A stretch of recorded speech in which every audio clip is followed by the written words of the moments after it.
नमस्कार दोस्तों, अगर आप चैनल पर नए हो तो चैनल को सब्सक्राइब जरूर कर लें। जैसा कि ये आज अपनी तीसरी क्लास है, कोशिका से संबंधित कोशिका की 2 क्लास अपन पढ़ चुके हैं और अपन ने कोशिका की सामान्य जानकारी पढ़ी थी। उसके बाद में कोशिका की कोशिकांगों के बारे में पढ़ा था, कोशिका के प्रकार पढ़े थे, कोशिकांगों के खोजकर्ता, कोशिका सिद्धांत पढ़ लिया था, कोशिका भित्ति पढ़ ली थी, कोशिका झिल्ली भी पढ़ ली थी। आज अपन शुरू करेंगे, माइटोकॉन्ड्रिया भी हो गया था अच्छा अपना, लवक से। कहाँ से शुरू करेंगे? लवक से शुरू करेंगे। तो आप सभी ध्यान देंगे। लवक होता क्या है? प्लास्टिड, इसे इंग्लिश में प्लास्टिड कहते हैं। लवक की खोज शिम्पर नामक वैज्ञानिक ने की थी। लवक की खोज शिम्पर नामक वैज्ञानिक ने की थी तथा इसका नामकरण हैकल ने किया था। कोशिकांगों का कोशिका संरचना चित्र बनाते समय मैंने आपको लवक के बारे में बताया था। कोशिका का सबसे बड़ा कोशिकांग है ये। कोशिका का सबसे बड़ा कोशिकांग कौन सा है? लवक है। इसके बाद में रिक्तिका है। रिक्तिका भी काफ़ी स्थान घेरता है कोशिकांगों के रूप में। यह प्रकाश संश्लेषण द्वारा भोजन निर्मित करता है। इसका एक रूप होता है लवक का ही, क्लोरोप्लास्ट यानी कि हरित लवक, जो प्रकाश संश्लेषण द्वारा भोजन निर्मित करता है, यानी कि भोजन निर्मित करने में सहायक होता है। अतः इसे कोशिका का रसोई घर कहते हैं। किचन, कोशिका का kitchen, yes, kitchen of cell क्या कहते हैं? लवक को कहते हैं। आप याद रखेंगे, कोशिका का रसोई घर किसे कहते हैं? लवक को कहते हैं। और लवक भी ना आए तो हरित लवक को कहते हैं। किसे कहते हैं? हरित लवक को कहते हैं। और हरित लवक आपकी सिर्फ और सिर्फ पादप कोशिका में पाया जाता है। जंतु कोशिका में यह अनुपस्थित होता है। जंतु कोशिका में क्या होता है? अनुपस्थित होता है। पहले लवक की आप संरचना देखिए। कुछ इस प्रकार की संरचनाएं होती है लवक की। ये आंतरिक झिल्ली होती है। कैसी झिल्ली होती है? आंतरिक झिल्ली। और ये झिल्ली होती है, ये जो झिल्ली होती है ये होती है बाह्य झिल्ली। कौन सी झिल्ली? बाह्य झिल्ली होती है। यानी कि कह सकते हैं लवक कैसा है? लवक भी माइटोकॉन्ड्रिया की भांति दोहरी झिल्ली युक्त संरचना है। कैसी संरचना है? दोहरी झिल्ली युक्त संरचना है। ठीक है। और इसमें जो ये सिक्केनुमा संरचना दिख रही है आपको, सिक्केनुमा जो संरचनाएं हैं इन्हें ग्रेनम कहते हैं। ग्रेनम या थाइलेकॉइड या ग्रेनम कहते हैं। क्या कहते हैं? ग्रेनम कहते हैं। और इनका जो ये पूरा समूह होता है इसे ग्रेना या थाइलेकाइड्स कहते हैं। ग्रेना या थाइलेकाइड्स कहते हैं। और ग्रेनम द्वारा जो घेरा गया स्थान होता है वो आपके स्ट्रोमा कहलाता है, जिसे हिंदी में आप पीठिका कहते हैं। क्या कहते हैं? पीठिका। हिंदी मीडियम वाले बच्चे पीठिका कहते हैं, लेकिन आपको शब्द स्ट्रोमा ही याद रखना है क्योंकि स्ट्रोमा ही पूछा जाता है। और ये जो जिस बंध से बंधे हुए रहते हैं ये आपस में इसे इंटरग्रेनम या स्ट्रोमा पटलिका या स्ट्रोमा पीठिका या फिर क्या कहते हैं? इंटरग्रेनम कहते हैं। इंटरग्रेनम कहते हैं। आप इस संरचना को समझ चुके होंगे। एक बार फिर से इस संरचना को देखते हैं। जो ये आंतर का जो आवरण होता है इसे आंतरिक झिल्ली कहते हैं। और ये बाह्य के आवरण को अपन बाह्य झिल्ली कहते हैं। यानी कि लवक दोहरी झिल्ली युक्त कोशिकांग है। इसमें सिक्के जैसी संरचना पाई जाती है जिन्हें थाइलेकाइड या ग्रेनम कहते हैं। इन थाइलेकाइड या ग्रेनमों के समूह को ग्रेना या थाइलेकॉइड्स कहते हैं। ये आपस में स्ट्रोमा पटलिका या इंटरग्रेनम बंध द्वारा बंधे होते हैं। धन्यवाद। अब अपन चलते हैं जो अभी पढ़ा है चित्र में उसके बारे में। लवक में पाई जाने वाली सिक्के जैसी संरचनाएं क्या कहलाती है? आपकी ग्रेनम कहलाती है। सिक्के नुमा संरचना क्या कहलाती है? ग्रेनम कहलाती है। ग्रेनम का समूह क्या कहलाएगा? ग्रेना या थाइलेकॉइड्स कहलाएगा। इनके द्वारा घिरा हुआ जो भाग होता है वो आपके स्ट्रोमा कहलाता है। और इसे ही क्या कहते हैं? पीठिका। आप ये याद रख लेना, कोष्टक में लिख सकते हैं पीठिका कहते हैं। ये आपस में किस बंध से बंधे रहते हैं? इंटरग्रेनम बंध से बंधे रहते हैं। लवक में भरा जो द्रव होता है वो मैट्रिक्स कहलाता है। क्या कहलाता है? मैट्रिक्स कहलाता है। लवक में यहाँ पर एक द्रव भरा रहता है जिसे भी मैट्रिक्स कहते हैं। और माइटोकॉन्ड्रिया में भी जो द्रव भरा रहता है तो उसे मैट्रिक्स कहते हैं। अपन ने पढ़ा है। और हिंदी में कहते हैं अधात्री। क्या कहते हैं? अधात्री कहते हैं। और जो इंटरग्रेनम है उसे स्ट्रोमा पटलिका भी कहते हैं। लवक के प्रकारों पर चर्चा करते हैं। किस पर? लवक के प्रकार। लवक के सामान्य रूप में लवक के 3 प्रकार होते हैं। लवक के कितने प्रकार हैं? मुख्यतः 3 प्रकार होते हैं लवक की। पहला है हरित लवक। यानी कि क्लोरोप्लास्ट। दूसरा है ल्यूकोप्लास्ट, अवर्णी लवक। तीसरा है वर्णी लवक। ठीक है। हरित लवक क्या कार्य करता है? हरित लवक प्रकाश संश्लेषण का कार्य करता है। किसका? फोटोसिंथेसिस का कार्य करता है, प्रकाश संश्लेषण का कार्य करता है और भोजन निर्माण में सहायता करता है। और इसमें क्लोरोफिल उपस्थित होता है, उस जिसका रंग कैसा होता है? हरा रंग होता है। और फिर अवर्णी लवक तो जड़ों को रंग प्रदान करता है। किनको रंग प्रदान करता है? जड़ों को रंग प्रदान करने का कार्य करता है। वर्णी लवक आपके फूल व फल को रंग प्रदान करने का कार्य करता है। जैसे उदाहरण से समझिए वर्णी लवक को। वर्णी लवक क्या है? जैसे कि बात करूं मैं आपको, आप टमाटर को ले लीजिए। टमाटर में शुरुआती जब टमाटर उगता है, एक फल है टमाटर। क्या है? एक तरह से फल भी है, सब्जी भी है। फल है लेकिन पेड़ के अनुसार तो फल है। तो इसमें क्या है? टमाटर में जो शुरू में क्लोरोफिल की मात्रा बहुत अधिक होती है। किसकी? क्लोरोफिल की। और क्लोरोफिल कैसा वर्णक है? हरा वर्णक है। तो वो कैसा होता है? शुरू में हरा वर्णक होता है। बाद में जब वो बड़ा होता जाता है यानी कि टमाटर, तो उसमें लाइकोपीन की मात्रा बढ़ती जाती है और क्लोरोफिल की मात्रा कम होती है। किसकी बढ़ती जाती है? लाइकोपिन की। इस कारण वो लाल हो जाता है। इसी प्रकार गाजर में भी प्रारंभ में कैरोटीन मात्रा अधिक होती है, बाद में क्लोरोफिल अधिक होती है और बाद में कैरोटीन की मात्रा अधिक हो जाती है। इस कारण वह भी लाल रंग का होता है। तो आपके याद रखना, आपको प्रकाश संश्लेषण कौन करेगा? क्लोरोप्लास्ट। और ल्यूकोप्लास्ट क्या करेगा? जड़ों को रंग प्रदान करने का कार्य। और क्रोमोप्लास्ट आपके फूल व फल को रंग प्रदान करने का कार्य करता है। अंतःप्रद्रवी जालिका, अंतःप्रद्रवी जालिका के बारे में पढ़ते हैं, जिसे ERV कहते हैं, इंडोप्लाज्मिक रेटिकुलम। इंडोप्लाज्मिक रेटिकुलम, इसकी खोज आपके पोर्टर वैज्ञानिक ने की थी। किसने की थी?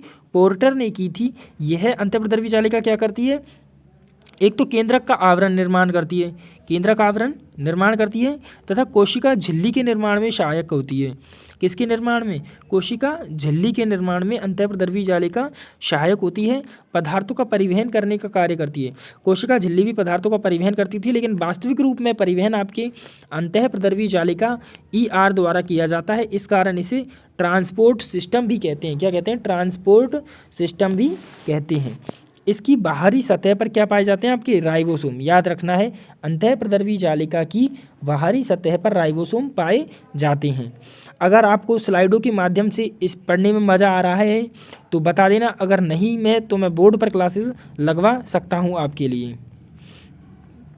अंतःप्रद्रवी जालिका की संरचना देखते हैं। पहली बात, इसे इंडोप्लाज्मिक रेटिकुलम ERV कहते हैं। और जैसा कि मैंने बताया था कि राइबोसोम, इसकी बाहरी सतह पर क्या होते हैं? राइबोसोम होते हैं। और राइबोसोम होते हैं और अंतःप्रद्रवी जालिका दो प्रकार की होती है, जैसा कि चित्र में दिख रहा है आपको। RER, रफ एंडोप्लाज्मिक रेटिकुलम, ये होती है खुरदरी। कौन सी होती है? खुरदरी। खुरदरी अंतःप्रद्रवी जालिका। और स्मूथ एंडोप्लाज्मिक रेटिकुलम, ये होती है चिकनी अंतःप्रद्रवी जालिका। कैसी? चिकनी अंतःप्रद्रवी जालिका। इसमें होता क्या है कि ये राइबोसोम है ना, राइबोसोम, इसकी मात्रा इस तरफ अधिक होने के कारण ये खुरदरी होती है। और राइबोसोम करता क्या है? प्रोटीन का संश्लेषण करता है, इसलिए इधर होती है, RER पर अधिक होती है, इसलिए RER पर प्रोटीन निर्माण होता है। प्रोटीन का निर्माण कहाँ होता है? RER में, खुरदरी अंतःप्रद्रवी जालिका में। जबकि राइबोसोम की मात्रा स्मूथ यानी कि चिकनी अंतःप्रद्रवी जालिका पर कम होने के कारण यह वसा के निर्माण में सहायक होता है। किसके निर्माण में सहायक होता है? वसा के निर्माण में सहायक होता है। एक बार फिर से समझते हैं चित्र को। जैसा कि मैंने कहा था, इसे ER कहते हैं, यानी कि इंडोप्लाज्मिक रेटिकुलम भी कहते हैं, शॉर्ट नाम है। इसकी सतह पर, बाहरी सतह पर आपके राइबोसोम पाया जाता है। राइबोसोम का कार्य करता है, एक तो प्रोटीन संश्लेषण करता है, इसलिए राइबोसोम का उपनाम है प्रोटीन की फैक्ट्री। अंतःप्रद्रवी जालिका आपके दो प्रकार की होती है, RER यानी कि रफ एंडोप्लाज्मिक रेटिकुलम, और SER यानी कि स्मूथ एंडोप्लाज्मिक रेटिकुलम। ये होती है चिकनी SER और ये होती है खुरदरी। तो चिकनी होती है, तो चिकनी आप क्या, चिकनी में क्या होता है? वसा ही तो होती है चिकनी। तेल, घी, ये वसा के ही तो उदाहरण है। तो वसा निर्माण कौन सी करेगी अंतःप्रद्रवी जालिका? आपका वसा निर्माण करेगी SER, चिकनी अंतःप्रद्रवी जालिका। और ये करेगी आपकी खुरदरी जो जालिका है, यह आपके प्रोटीन निर्माण करेगी। कौन सा निर्माण? प्रोटीन का निर्माण करेगी। समझ में आया? अब लिखते हैं इसको। अंतःप्रद्रवी जालिका, अंतःप्रद्रवी जालिका निम्नलिखित दो प्रकार की होती है। कौन कौन से दो प्रकार हैं? अभी पढ़े हैं अपन ने। खुरदरी अंतःप्रद्रवी जालिका, रफ एंडोप्लाज्मिक रेटिकुलम, चिकनी अंतःप्रद्रवी जालिका। इनके शॉर्ट नाम आपको यहाँ दिखाए गए हैं, RER और SER। RER क्या करती है? प्रोटीन निर्माण करती है। प्रोटीन का क्या करती है? निर्माण करती है। राइबोसोम की अधिकता होती है, इस कारण यह प्रोटीन निर्माण में सहायक होती है। राइबोसोम की कमी के कारण चिकनी होती है आपके स्मूथ एंडोप्लाज्मिक रेटिकुलम, यानी कि चिकनी अंतःपृष्ठीय जालिका चिकनी क्यों होती है? क्योंकि यहाँ पर राइबोसोम की कमी होती है तथा यह वसा के निर्माण में सहायक होती है, आपके वसा के निर्माण में सहायक होती है। तो ये अपना कौन सा कोशिकांग खत्म हुआ? चौथे नंबर का कोशिकांग। इससे पहले चौथे नहीं, 5वें नंबर का कोशिकांग। इससे पहले अपन पढ़ के आ चुके हैं कोशिका भित्ति, सेल वॉल पढ़ चुके हैं अपन, सेल मेम्ब्रेन कोशिका झिल्ली पढ़ चुके हैं। उसके बाद में अपन ने माइटोकॉन्ड्रिया यानी कि सूत्रकणिका पढ़ लिया, फिर अपन ने लवक पढ़ लिया, और अब अपन ER भी पढ़ चुके हैं। और अब अपन अगली चर्चा करते हैं गोल्जी काय पर। गोल्जी काय यानी कि गोल्जी बॉडी। गोल्जी काय क्या करता है? पहली बात, इसकी खोज आपके कैमिलो गोल्जी द्वारा की गई है। खोज किसके द्वारा की गई है? कैमिलो गोल्जी के द्वारा की गई है। तथा पादपों में इसे अन्य नाम दिया जाता है, वो है लाइपोकॉन्ड्रिया। जंतुओं में इसे गोल्जी काय कहते हैं, लेकिन पादपों में इसे एक अन्य नाम दिया जाता है और वो नाम है लाइपोकॉन्ड्रिया। यह क्या करता है? जो उत्सर्जी पदार्थ होते हैं अपने, जैसे हार्मोन, एंजाइम तथा जो उत्सर्जी पदार्थ होते हैं उनका स्रावन करता है।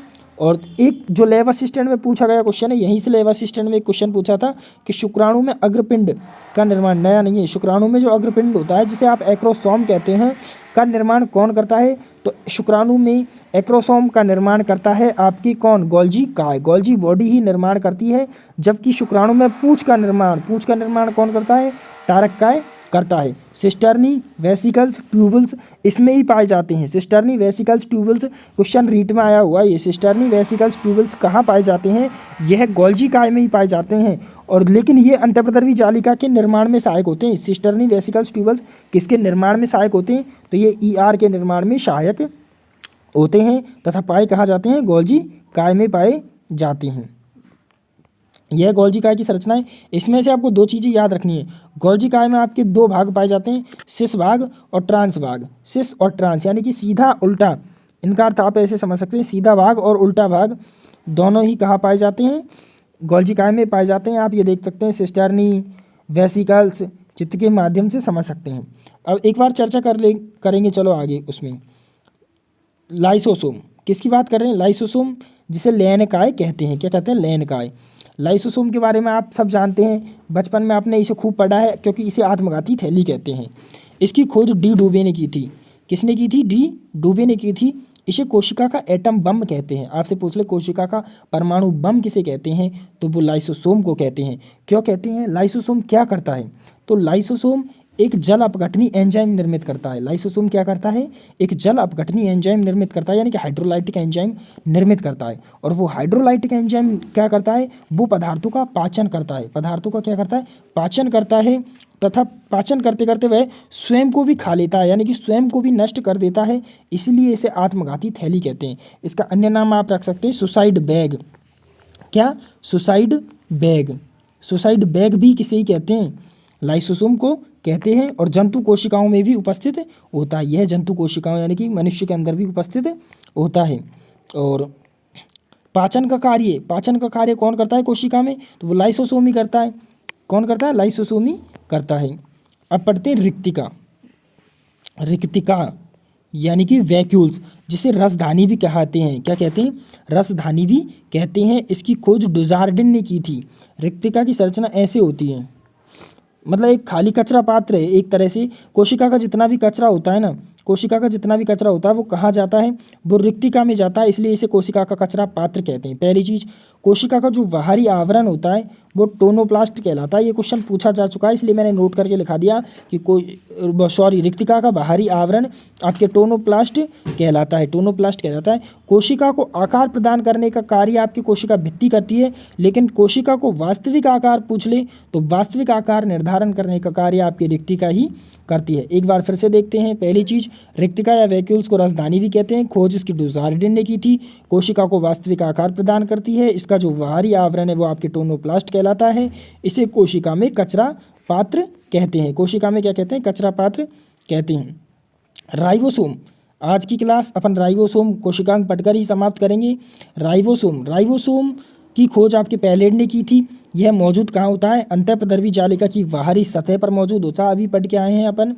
और एकमात्र कोशिकांग है यह जो आवरण रहित होता है। सभी कोशिकाओं पर चाहे दोहरा आवरण नहीं हो, जैसे कि माइटोकॉन्ड्रिया लवक, ये तो दोहरा झिल्ली युक्त आवरण होता है इन पर तो, लेकिन कईयों पर एकल आवरण भी होता है। लेकिन आपके राइबोसोम एकमात्र ऐसा कोशिकांग है जिस पर कोई आवरण नहीं होता है। यह नग्न अवस्था में ही पड़ा रहता है। पड़ा कहाँ रहता है? वही साइटोप्लाज्म में। कोशिका के भीतर कौन सा द्रव भरा रहता है? साइटोप्लाज्म भरा रहता है, उसमें ही रहता है। यह कार्य क्या करता है? यह प्रोटीन का संश्लेषण करता है। प्रोटीन निर्माण के लिए प्रेरित किसको करता है? RER को। RER पर प्रोटीन का निर्माण होता है और उस प्रोटीन को संश्लेषण करने का कार्य करता है आपके राइबोसोम। इसे प्रोटीन की फैक्ट्री भी कहते हैं, किसे? राइबोसोम को। और राइबोसोम दो प्रकार का होता है, यह दो रूपों में पाया जाता है, एक तो 70S, एक 80S।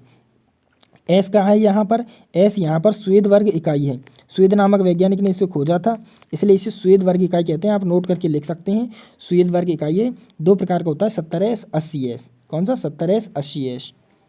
प्रोकैरियोटिक कोशिकाओं में, प्रोकैरियोटिक कोशिकाएं, इसके बारे में अपन वीडियो नंबर 1 कोशिका से संबंधित जो वीडियो पहली डाली थी मैंने, उसी में इसके बारे में संपूर्ण जानकारी दी थी कि प्रोकैरियोटिक कोशिकाएं क्या होती हैं, यूकैरियोटिक कोशिकाएं क्या होती हैं। प्रोकैरियोटिक कोशिकाएं वे कोशिकाएं होती हैं जिनमें जो केंद्रक है वो आपके अल्पविकसित होता है तथा उसकी संरचना स्पष्ट नहीं होती है। यूकैरियोटिक कोशिकाओं में केंद्रक स्पष्ट संरचनादार होता है, सुविकसित होता है। तो आपको याद रखना है, प्रोकैरियोटिक कोशिकाओं में 70S प्रकार का राइबोसोम पाया जाएगा। यूकैरियोटिक कोशिकाएं अपन समझते हैं विकसित होती है, तो इसलिए बड़ा राइबोसोम इनमें पाया जाएगा। नहीं, 80S वाला राइबोसोम कहाँ पाया जाएगा? इसमें पाया जाएगा यूकैरियोटिक कोशिकाओं में। मैंने चित्र नहीं दिया यार यहाँ पर, चलो यही समझा देता हूँ कि होता क्या है। अब ये जो 70S है ना, 70S यह जब विखंडित होता है, 70S राइबोसोम विखंडित होता है तो यह 50S और 30S में विखंडित होता है। किसमें होता है? 30S में विखंडित होता है। यह जब बिखरा हुआ रहता है तब यह अधिक ऊर्जावान होता है, जबकि यह जब दोनों मिल जाते हैं तो कम ऊर्जावान हो जाता है, आपको लग रहा है। तो अपना याद रखना है, 70S किन में विखंडित होता है? 50S और 30S में, जबकि आपके ये 80S, 60S और 40S में विखंडित होता है। इतना याद रखना है। और एक क्वेश्चन जो शुक्राणु की संरचना से महत्वपूर्ण पूछा जा रहा था एग्जामों में, उसके बारे में अभी बता देते हैं। शुक्राणु की संरचना ऐसी होती है, हालांकि जब मानव तंत्र पढ़ेंगे तब पढ़ेंगे अपन। शुक्राणु की संरचना ऐसी होती है, ऐसी। तो इसके ऊपर ये अग्रपिंड है ना, अग्रपिंड, जिसे आपने एक्रोसोम कहा था, अभी क्या कहा था? एक्रोसोम कहा था। इसका निर्माण कौन करता है? इसका निर्माण आपकी किसने कहा था? जीबी, लिख रहा हूँ जीबी, गोल्जी बॉडी करता है। और यहाँ पर शक्तिवान पदार्थ भरा रहता है जो इसे गति प्रदान करता है, उसका नाम है सूत्रकणिका, यानी कि माइटोकॉन्ड्रिया। सूत्रकणिका, माइटोकॉन्ड्रिया। और जो ये पूँछ है, ये पूँछ दिख रही है आपको, पूँछ, तो शुक्राणु की पूँछ निर्माण में कौन सहायक होता है? तो कल की वीडियो में पढ़ेंगे आप तारक काय। तो तारक काय शुक्राणु के निर्माण में सहायक होता है। तारक काय जिसे 9+2 संरचना भी कहते हैं, फ्लैजेला भी कहते हैं और कॉर्ड व्हील स्ट्रक्चर कहते हैं, क्योंकि इसकी संरचना गाड़ी के पहिए जैसी होती है। धन्यवाद। आज की क्लास को मैं यहीं ऑफ कर रहा हूँ। चैनल पर बने